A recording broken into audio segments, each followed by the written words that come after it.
الحمد لله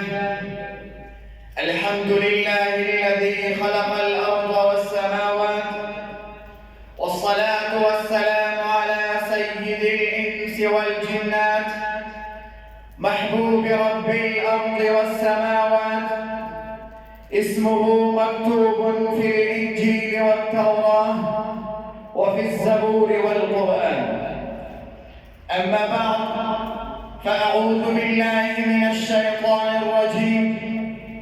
بسم الله الرحمن الرحيم. لقد كان لكم في رسول الله أسوة حسنة. صدق الله العظيم. رئيس الحفلة الميمونة، وأساتذتي الكرام، وإخواني الأفاضل، إني أحييكم أولاً بتحية الإسلام الخالدة. السلام عليكم ورحمة الله وبركاته.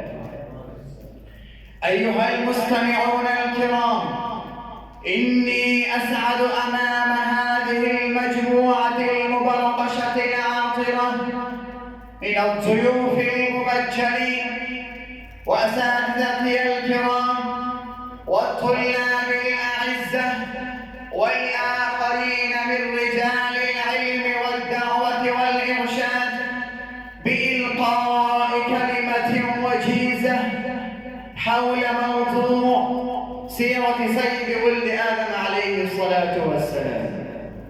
أيها السادة والأعزة، قد أنبأنا الله في كتابه وهو أصدق الكتاب بيانا لأحوال الأمم وتواريخها، لأنه كلام الله، ومن أصدق من الله حديثا، أن الناس كانوا قبل بعثة نبينا عليه الصلاة والسلام في ضلال مبين وجهل عميق وعادات سيئة، وكانوا يأتون البنات ويحلون الميتات ولا يبالون الأرحام ويشنون غارات السلب والنهب.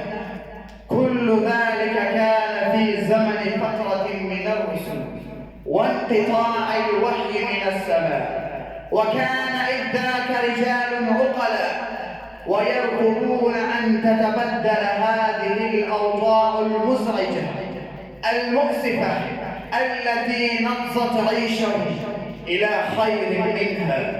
فمن الله عليهم إذ بعث فيهم رسولا من أنفسهم، فسعى هذا الرسول العظيم سعيه وبذل جهده، ويدعو الناس إلى الهدى ويردهم من الرد ويقودهم إلى العلم ليخرجهم من ظلمة الجهالة ويسوقهم إلى العمل ليستغنوا من غارات السلب والنهب، فجعل الناس أن يحيوا حياة طيبة. فهذا من سيرته العاطرة. أيها المستمعون الكرام، إن نبذة من سيرة نبينا عليه الصلاة والسلام أنه لما صار معلم أبي بكر الصديق رضي الله عنه فولاه على مراتب عالية، وأنه لما صار معلم عمر بن الخطاب رضي الله عنه فجعله إمام العدالة، وأنه لما صار معلم عثمان رضي الله عنه فجعله مثال الحياة، وأنه لما صار معلم علي رضي الله عنه فجعله قصة شجاعة، وأنه لما صار معلم معاوية رضي الله عنه فجعله قائد السياسيين، وأنه لما صار معلم حمزة رضي الله عنه فجعله سيد الشهداء، وأنه لما صار معلم بلال رضي الله عنه فجعله إمام المؤذنين إلى يوم القيامة، وأنه لما صار معلم خالد بن وليد رضي الله عنه فجعله 60 أفرادا فاتحين على 60 ألفا. فهذا من سيرته المباركة. أيها المستمعون الكرام، انظروا إلى سيرة نبينا عليه الصلاة والسلام عند الجهاد. ماذا يقول لا تقتلوا صبيا ولا امرأة ولا صبية ولا عجوزة، ولا تقتلوا من أوى في بيته أو أغلق باب بيته والناس يظنون أن يقتلوا، فهذا من سيرته المباركة. أيها المستمعون الكرام، انظروا إلى